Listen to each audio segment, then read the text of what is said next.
Computer 1, no input. That's not true. Oh, there it is. Right.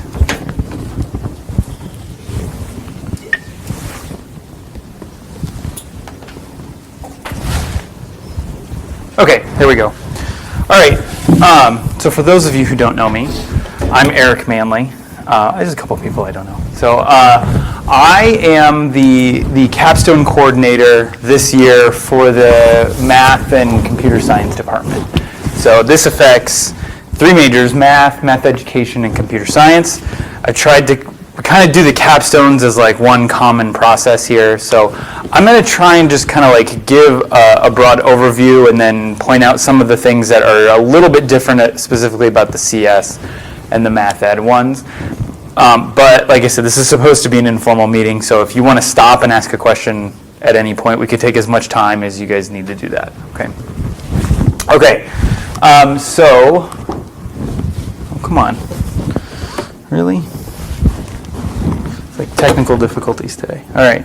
Okay, so the capstone, the way that we do the capstones in our department, I don't know how they do them in others where you guys have like double, triple majors, but we do it basically as an independent study.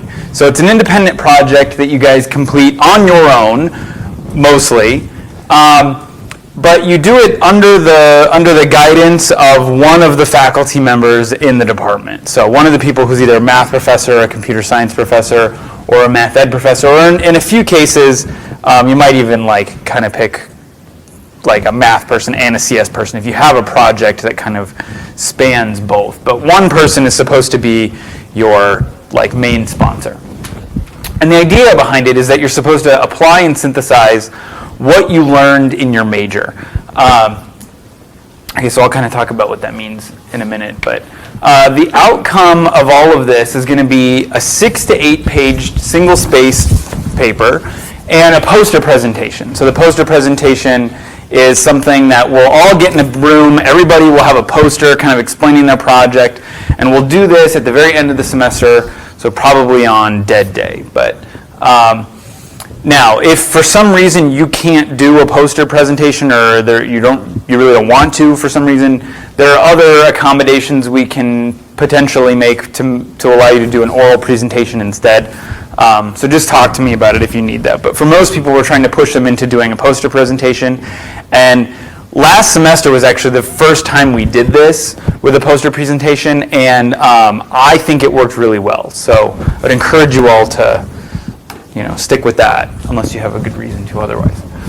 Okay, so what you need to do is probably like the first thing that you need to do, if you haven't done it already, is you need to find a faculty sponsor. So this is somebody in the department who will kind of like make sure that your project kind of meets the standards. So this is a person who you'll kind of work with. A lot of what you do in the project is very dependent on what they want you to do. So you're really going to, because this person's ultimately going to decide whether you passed or failed, right? So it's a pass or fail project. This person has to ultimately sign off on it.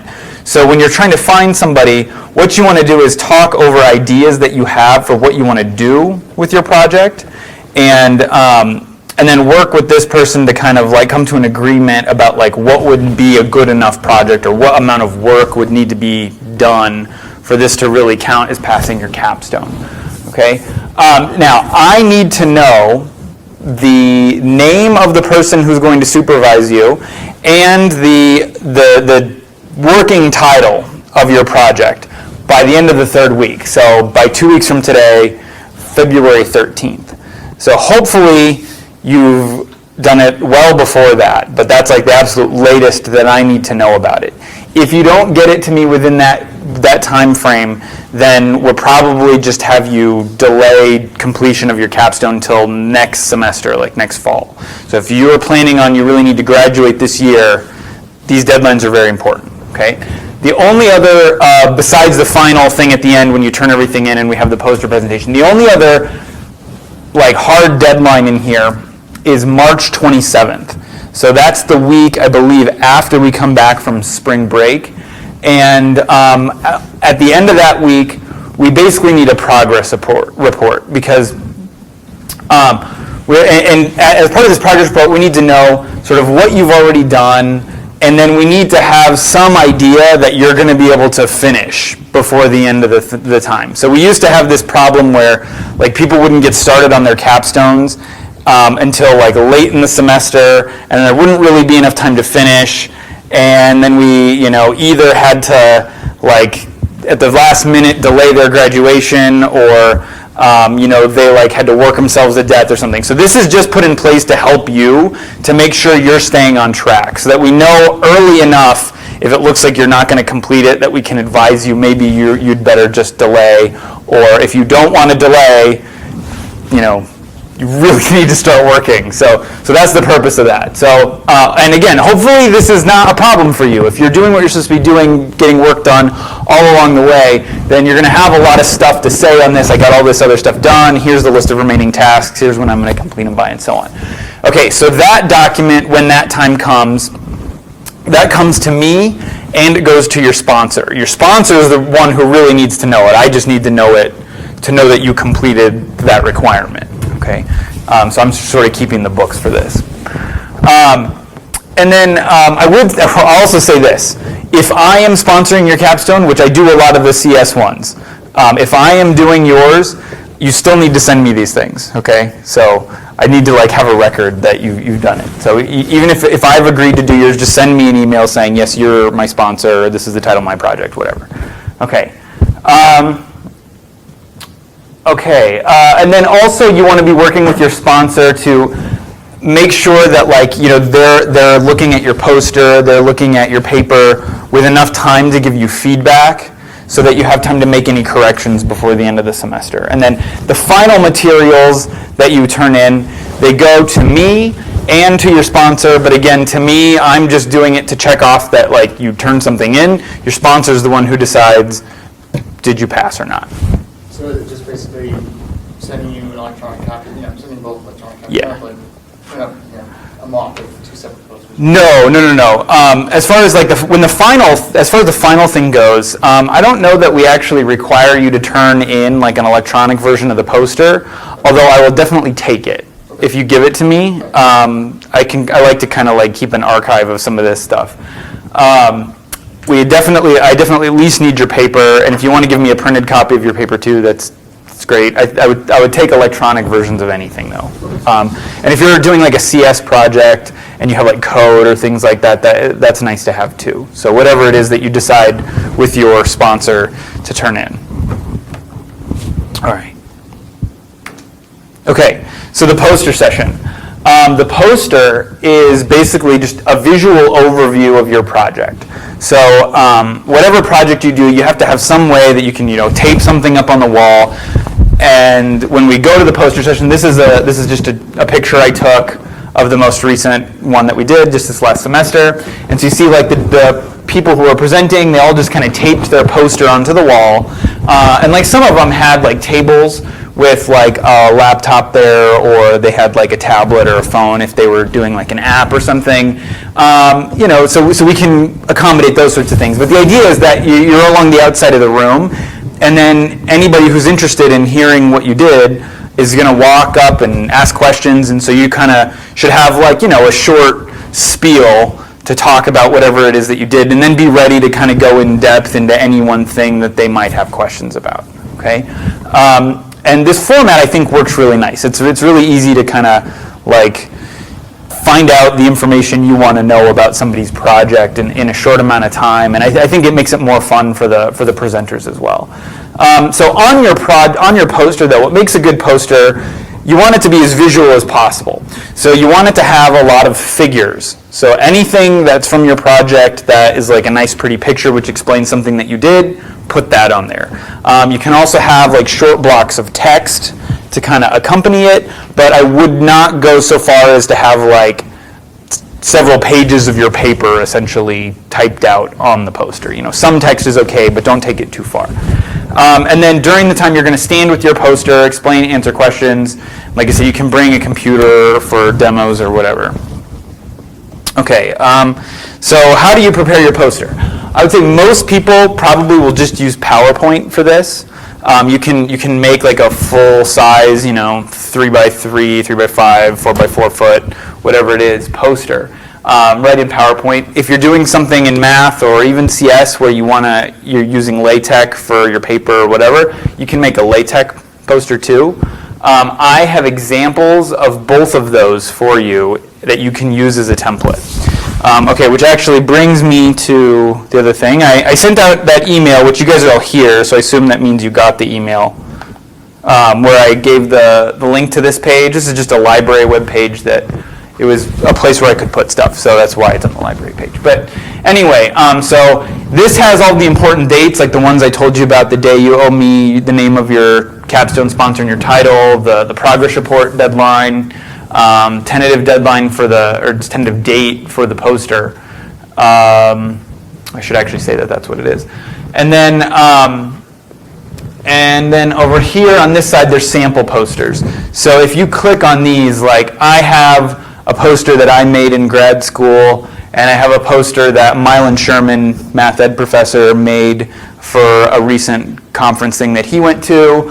I also have a poster that I've done using LaTeX, and then I grabbed John Emmons, is a student who graduated from here recently, and he did sort of like a math, physics, CS poster that he did for Dukers, and then he allowed us to have the template for that. So you have like 4 different templates you could work from, but also really, I mean, if you just Google like PowerPoint poster, like you're going to find templates where people have set these up, and you can kind of find one that works for you, and then just use that sort of as the basis. But this should at least get you started.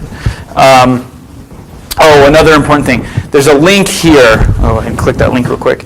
This is a link to the actual official guidelines of the Capstone course. So this has like hopefully every answer to every question that you would really need to know about. So it's all in here.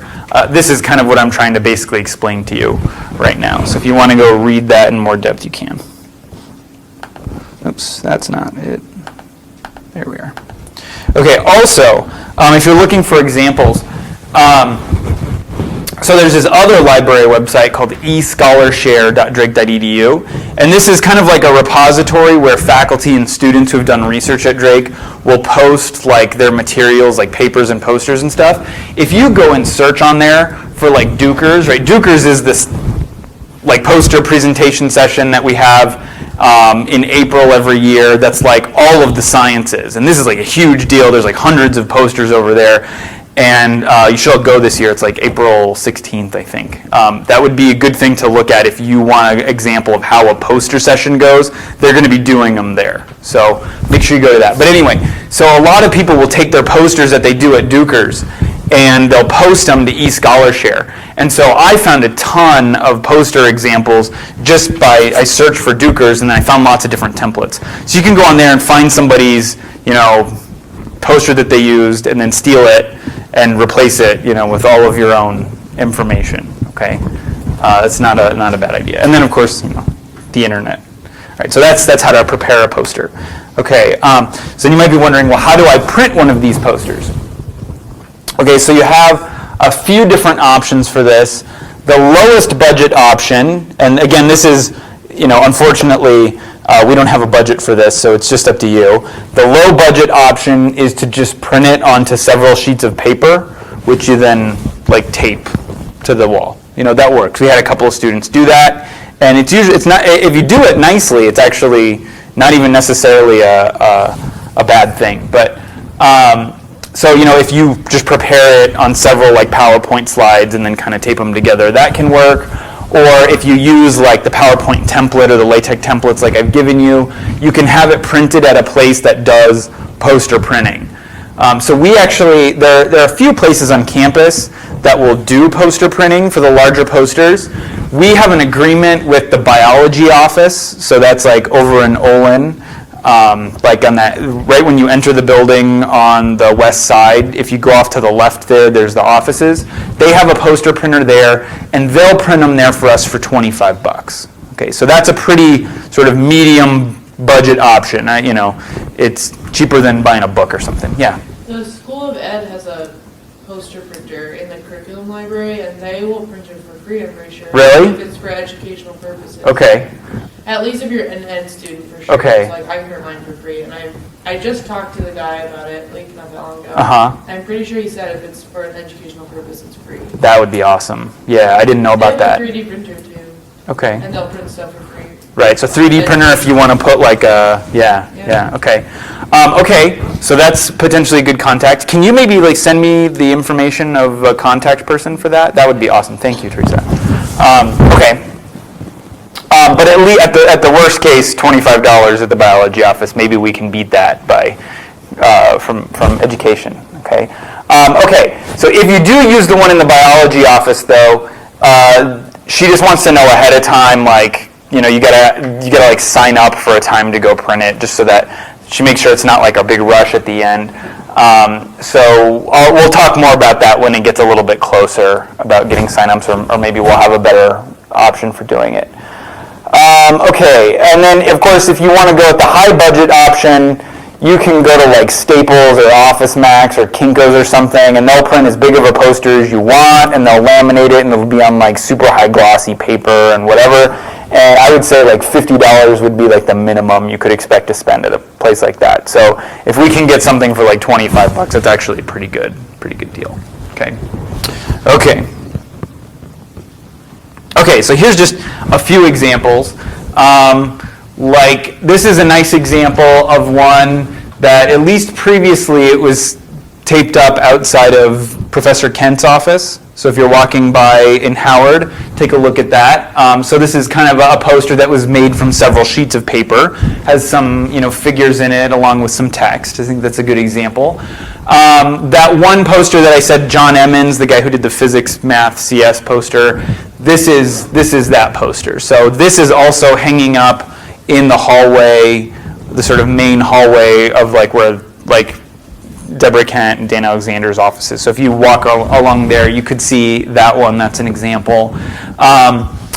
This one is a CS one where somebody made like an iPad app, and it used to be hanging right outside my office, but I think we moved it somewhere or it got ripped or something. So there's a new poster that's actually hanging outside my office, which maybe is even a little bit better that you can look at. So yeah, go look at that one. But like these are just like, this is somebody who made one with sort of a tri-fold poster board, and we just set it up on a table. So that's an option. This was kind of a simple, straightforward one, but I think very effective with some charts and graphs and things. It was a math one. This was just this last poster session, and this was a math ed one where she was showing off 3 different lesson plans. And this was kind of nice because it was like lesson plan 1, lesson plan 2, lesson plan 3, and then sort of a overview of other things. And I can't remember if we have that one or not, but if you are walking around the sort of math department offices area, you're likely to see a bunch of posters, and we hung a bunch of them up in, from the last time, we hung a bunch of them up in the Shepherd Lab. So that's like Howard 220, I forget what it is. It's 212, is that what it is? I think it's roughly where it is. Yeah, it's right by that classroom that you have to like go in the door. Yeah. Anyway, if you want to get in there and it's not open, just come find me and I'll open it up and give you the tour of all the posters that are there. Okay. But anyway, so there's lots of examples that you can find. So hopefully you won't be left kind of hanging, not sure what you're supposed to do with these posters. All right. Some additional guidelines for CS students. So CS students, you are required to do some kind of either software development, systems building, or computer science research. When I say computer science research, I don't mean like library research. You're not allowed to just go like learn about something and write a paper about it. You have to actually do something. So like some kind of computational research. So when you do this, we sort of are asking for a few things that we want you to address in the paper. So the main deliverable, if you're a CS person, it's like you wrote this piece of software that does whatever. That's your main deliverable. And then for you, the paper is kind of just to explain what it is. So you want to include like a project narrative where you talk about the problem, the context of the problem, the activities you did to complete it, and the results. So you're just kind of walking us through the project that you did. We also want to know about, did you use proper data abstraction, algorithms, data structures? We want you to discuss something about the performance of the software or the computational complexity.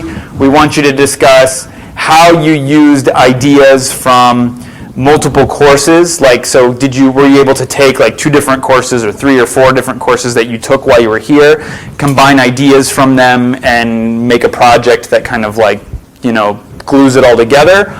Or can you take things that you learned here plus learn something new, like maybe you need to have some new skill or understanding that you didn't get in one of your classes? Can you show that you were able to learn something new, right? These are all things that we feel like a computer science graduate has to have, and so it's part of the way that we assess our program. And so what we want to do is make sure that you're specifically telling us each of these things in your paper. So you can just have like a section called project narrative, subsection problem, subsection context, right? You can be like really super explicit about what each of these things is, and I think if you kind of use this as your paper outline and just kind of answer the question, it will sort of write the paper for you. You know what I mean? So you don't have to wonder about what should I do. Okay. If you're a math ed major, who here is math ed major? Just TJ?